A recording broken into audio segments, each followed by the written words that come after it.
அனைவருக்கும் இனிய வணக்கம். நான் உங்கள் மதுரை ராமகிருஷ்ணன். இந்த வாழ்க்கையில் நல்ல கருத்துக்களை, நல்ல சிந்தனைகளை, நம்ம வீட்டில் இருக்கக்கூடிய உறவுகளை, நமக்கு தெரிந்த மனிதர்களை நேசிக்கும் போது இந்த நாளை இனிய நாளாக மாற்றிவிட மாட்டோமா என்கிற பெரிய முயற்சி தான் இந்த நிகழ்ச்சியினுடைய ஒரு மாபெரும் நோக்கமே. நீங்கள் வீட்டில் மகிழ்ச்சியை அதிகமாக உருவாக்குவதற்கு என்னப்பா பண்ணணும்னா, வீட்டில் குழந்தைகள் இருந்துட்டா போதும் சார். நீங்கள் அதிகமான நேரத்தை குழந்தைகளோட செலவு பண்ணுங்களேன், வாழ்க்கை அவ்வளோ சந்தோஷமாக இருக்கும் சார்.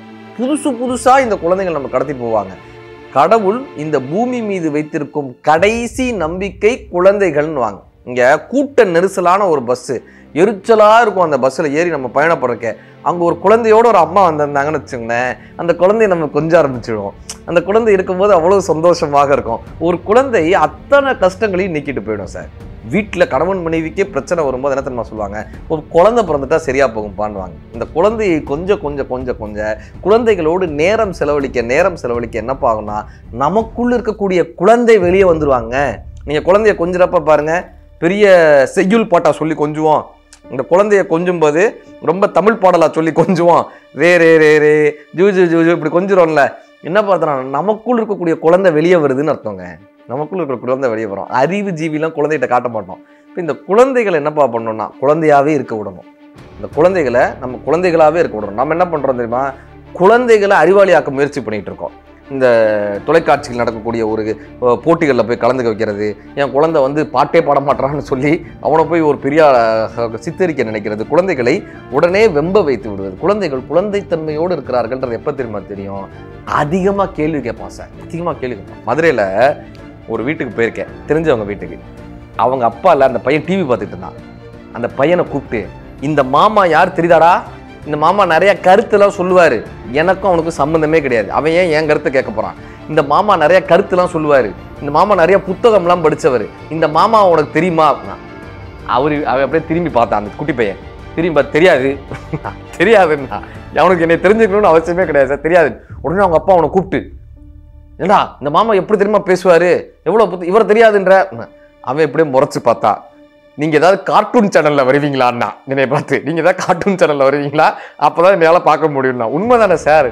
குழந்தைங்க எதுக்கு திருக்குறளையோ இல்லை குழந்தைகளையோ நம்ம பேசக்கூடிய இந்த கருத்துக்களையோ சிந்தனைகளையோ பெரியவங்களே கேட்க மாட்டாங்க. இங்கே எங்கே சார் குழந்தைகள்கிட்ட போய் நம்ம அதை திணிக்க முடியாதுல்ல. இப்போ குழந்தைகள் என்ன பண்ணா, அவங்களுடைய தருணத்தில் நிறைய கேள்வி கேட்பாங்க சார். இங்கே நிகழ்ச்சிக்கு அழைக்கிறதுக்காக ஒரு நண்பர் கூட்டம் வந்திருந்தாங்க, நம்மளை நிகழ்ச்சிக்கு புக் பண்ணுறதுக்காக. இப்போ நான் என்ன பண்ணேன்னா, வீட்டில் உள்ள சாதாரண காஸ்டியூமில் இருப்போமே, இந்த மாதிரி ஒரு 4-5 பேர் வந்துட்டாங்கன்னொடனே ட்ரெஸ் சேஞ்ச் பண்ணிகிட்டு இருக்கேன். உடனே வேஸ்ட்டுலாம் மாற்றிட்டு ட்ரெஸ் சேஞ்ச் பண்ணிட்டு தானே உள்ளே வரணும். என் பையன் விளையாடிட்டு இருந்தான். இப்போ வந்தவங்களில் உன் பேர் என்ன, ரைம் சொல்லு, இதெல்லாம் கேட்டாங்க.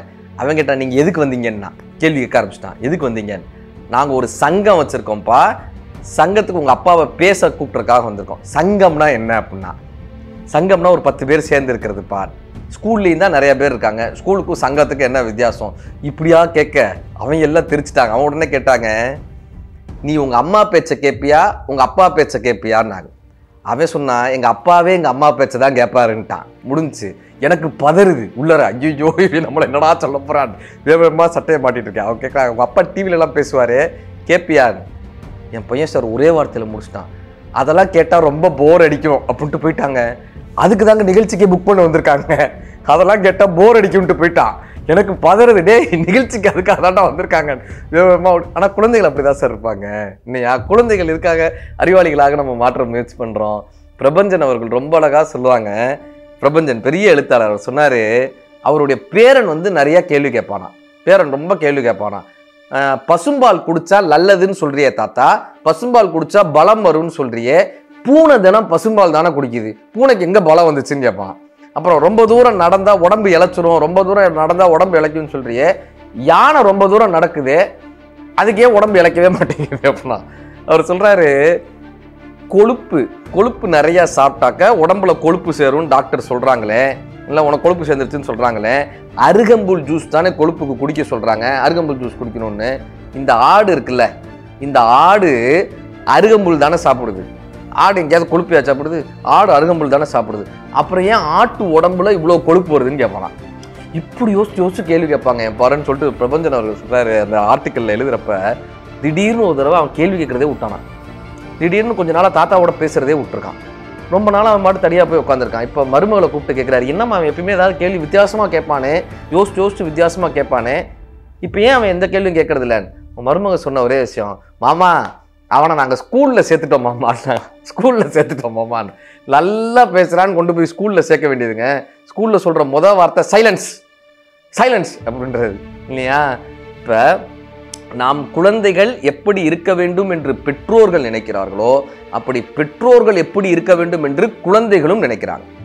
ஆசிரியர்கள் மாணவர்கள் எப்படி இருக்க வேண்டும் என்று ஆசிரியர்கள் நினைக்கிறார்களோ அப்படி ஆசிரியர்கள் எப்படி இருக்க வேண்டும் என்றும் மாணவர்கள் நினைக்கிறாங்க. சார், ஒரு பையன் போய் இந்த மாதிரி அப்பாட்ட கேட்டிருக்கான், அம்மா நம்ம வீட்டு நகையை ஏமா பத்திரமா ஆயா கிட்ட கொடுத்துட்டு போக மாட்டேறேன்னா, நம்ம வீட்டு நகையை ஏமா ஆயா கிட்ட கொடுத்துட்டு போக மாட்டேறேன். நகையை யாராவது ஆயா கிட்ட கொடுப்பாங்களாடா? ஏடா நகை எவ்வளோ முக்கியமான விஷயம், நகையை போய் யாராவது ஆயாட்ட சரிம்மா இந்த பீரோ சாவியெல்லாம் நீ ஆயாட்ட கொடுத்துட்டு போகலாம்ல, நம்ம வீட்டு பீரோ சாவியெல்லாம் அதை ஏமா நீ கொடுக்க மாட்டேற? ஏய், பீரோ சாவி எவ்வளோ முக்கியமானது, அதுக்குள்ளே பணம்லாம் இருக்குது, அதை போய் ஆயா கிட்ட கொடுப்பாங்களா?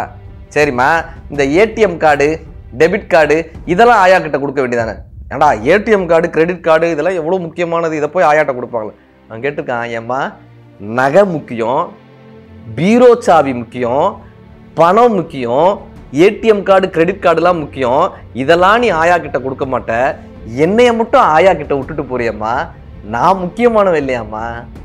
ஏடிஎம் கார்டை விட நகையை விட பணத்தை விட நான் அவ்வளோ தாழ்ந்து போயிட்டேன்னாம்மா, நான் முக்கியமானவன் இல்லையாம்மா, என்னைய கொண்டு போய் ஆயா கிட்ட விட்டுட்டு போறியாம்மான்னு கண்ணீரோடு அந்த அம்மா பார்க்குறாங்க. அவன் கேட்ட அந்த கேள்விக்கு பதிலே இல்லைங்க, பதிலே இல்லை. நம்ம எவ்வளோ அழகான ஒரு விஷயத்தை குழந்தைகள் கேள்வியின் மூலமாக கடத்திட்டு போயிடுவாங்க. இப்போ நாம் எப்படி இருக்கணும்னு ஆசைப்படுறோமோ, குழந்தைகள் எப்படி இருக்கணும்னு ஆசைப்படுறோமோ, பெற்றோர்களும் இப்படி இருக்க வேண்டும் என்று குழந்தைகள் ஆசைப்படுறாங்க. அதே மாதிரி தான் சார் ஆசிரியர்கள் மாணவர்கள் எப்படி இருக்கணும்னு ஆசைப்படுறாங்களோ அப்படி ஆசிரியர்களும் இருக்கணும்னு மாணவர்கள் ஆசைப்படுறாங்க. இப்போ ஆசிரியர்னா வெறும் பாடம் நடத்துகிறவர் மட்டும்தானா சார்? சிலபஸை வந்து அப்படியே சொல்லிட்டு போகிறவர் மட்டும்தானா? இன்னைக்கு கூகுள் வந்துருச்சு சார், ChatGPT வந்துருச்சுங்க, கூகுள் வந்துருச்சுங்க. ஆசிரியரை விட 100 மடங்கு இன்ஃபர்மேஷன் கூகுளில் அடித்தா அவனுக்கு வந்துடும். நீங்கள் அந்த கேள்வியில் அப்படி போட்டால் போதும், தலைப்பை போட்டாலே கூகுளில் வந்துடும், ChatGPTயில் வந்துடும். அப்புறம் எதுக்கு சார் பள்ளிக்கூடம்? அப்புறம் எதுக்கு சார் ஆசிரியர்? எதுக்கு தெரியுமா? ஏய், உனக்கு கணக்கு நல்லா வரலடா, சயின்ஸ் நல்லா வருது, தமிழ் நல்லா வருது, நீ தமிழ் மேலே கவனத்தை செலுத்து, நீ ஸ்போர்ட்ஸ் மேலே கவனம் செலுத்து, நீ ஓவியத்தின் மேலே கவனம் செலுத்துன்னு எந்த கூகுளும் எந்த ChatGPTயும் சொல்லாது. நெகை வெட்டினியா, தலைமுடியா ஒழுங்கா வெட்டினியா, எந்த ChatGPTயும் கூகுளும் கேட்காது. கெட்ட பழக்கங்களை பழகிட்டேன்னா வாழ்க்கை வீணா போகும்டான்னு எந்த கூகுளும் எந்த ChatGPTயும் அறிவுரை செலுத்தாது. ஏம்மா கமலா, 5 நாளைக்கு முன்னாடி உங்கள் அம்மா இறந்து போயிட்டாங்களே, நீ இப்போ எந்த வீட்டிலம்மா சாப்பிட்றன்னு கூகுளும் ChatGPTயும் கேட்காது சார். இரத்தமும் சதையுமாய் இருக்கக்கூடிய மாணவனை இரத்தமும் சதையுமாய் இருக்கக்கூடிய ஒரு ஆசிரியரால் மட்டும்தான் சமூக வயப்படுத்த முடியும். ஆசிரியர்களின் வேலை பாடம் நடத்துவது மட்டுமல்ல, மாணவர்களை சமூக வயப்படுத்துவது. இந்த குழந்தைகளை பெற்றோர்களும் ஆசிரியர்களும் குழந்தைகளை புரிந்து கொள்வதன் மூலமாகத்தான் அவர்களை சமூக வயப்படுத்த முடியும். நாம் நம் வாழ்க்கையை யாரிடமிருந்து கற்றுக்கொள்ளலாம் என்றால் நமக்கு தெரிந்த குழந்தைகளிடமிருந்து. அவர்களின் கேள்விகள் மூலமாக நீங்கள் வாழ்க்கையை கற்றுக்கொள்ள முடிந்தால் இந்த நாள் மட்டுமல்ல, எல்லா நாளும் இனிய நாள். நன்றி.